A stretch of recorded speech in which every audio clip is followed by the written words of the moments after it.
আসসালামু আলাইকুম। প্রতিদিনের মতো আজকে একটি নতুন ভিডিও নিয়ে চলে আসলাম। আশা করি সবাই ভালো আছেন। আলহামদুলিল্লাহ আমরাও ভালো আছি। তো সকালবেলা ঘুম থেকে উঠছি আজকে একটু দেরি করে, কারণ কালকে এত ঘাড় ব্যথা ছিল, প্লাস মাজা ব্যথা করতেছিল। তো অনেক কাজ করতে করতে ঘাড় ব্যথা আর মাজা ব্যথা করতেছিল। তো সকালবেলা উঠতে উঠতে আমার 10টা বেজে গেছে। তো পরে উঠে ভাত খেয়ে নিছি। আজকে আর অন্য কোনো নাস্তা বানাই নাই। তো আগের দিনে যা যা ছিল সেগুলো দিয়েই ভাত খাইছি। তারপরে চিন্তা করলাম যে তাহলে আজকে একটু ডিম ভুনা করি, আর একটু রং চাও খাইছি, যেহেতু আমার প্রচণ্ড শরীর খারাপ লাগতেছিল, ঘাড় ব্যথা করতেছিল। পরে রং চা খাওয়ার পরে একটু ভালো লাগছে। তো চিন্তা করতেছিলাম আজকে একটু ডিম ভুনা করব আর লাল শাক ভাজি করব। তো এখানে আমি পেঁয়াজ বাটা আর জিরা বাটা দিয়ে ভালো করে ডিম ভুনার জন্য মশলা কষায় নিলাম, আর সাথে একটু হলুদ লবণ আর একটু গুঁড়া মরিচটাও দিছি। তো ডিমটা আমি আগে তেলে ভেজে নিচ্ছি, তারপর এখন মশলার মধ্যে ডিমটা দিয়ে দিছি। তো এটা ভালো করে মিক্স করার পরে আমি এখন মশলা দিয়ে কষায় নিতেছি। তো আমি আর এক্সট্রা কোনো পানি দিব না, এটার মধ্যে ডিম ভুনাটা রেখে দিব। তো এই পানিটা শুকায় যায় একদম মশলা মশলা গ্রেভি গ্রেভি হবে। তো এখন ডিম ভুনাটা আমি নামাই নিব। তো ডিম ভুনাটা নামাই নেওয়ার পরে আমি তো আগে শাকটা সিদ্ধ করে রাখছিলাম, লাল শাকটা আগের দিন বাইসা রাখছিল।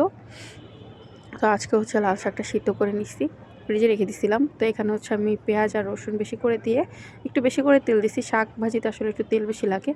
তো আমি সবসময় তেল বেশি খাই না, কিন্তু শাক টাক তারপরে যে কোনো ভাজিতে একটু তেল বেশি দেওয়া লাগে, নাহলে কেমন জানি আমার কাছে একটু বেশি তেল ছাড়া খারাপ লাগে খাইতে।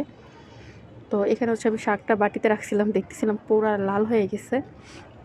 লাল শাক থেকে লাল হবে, এটাই স্বাভাবিক। তো আমি এখানে ভালো করে তেলে ভাজতেছিলাম, ভালো করে ভাজা ভাজা করে তারপর শাকটা নামাবো।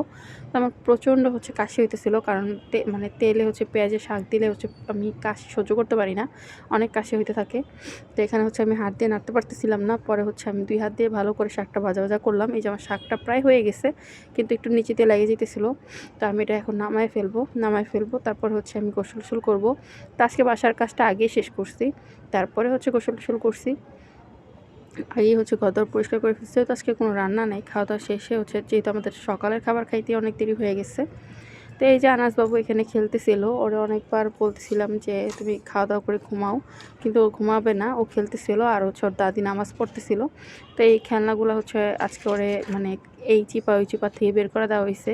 ও খেলনাগুলো অনেক দিন যাবৎ খেলতে পারতেছিল না, ফালাই দিছে কই। পরে এগুলো খুঁজে বের করে ধুয়ে টুয়ে দিছি। পরে দুপুরে ভাত খাইতে বসছি। তো দুপুরে তো না, বিকালবেলা খাইতে বসছি 4টার দিকে।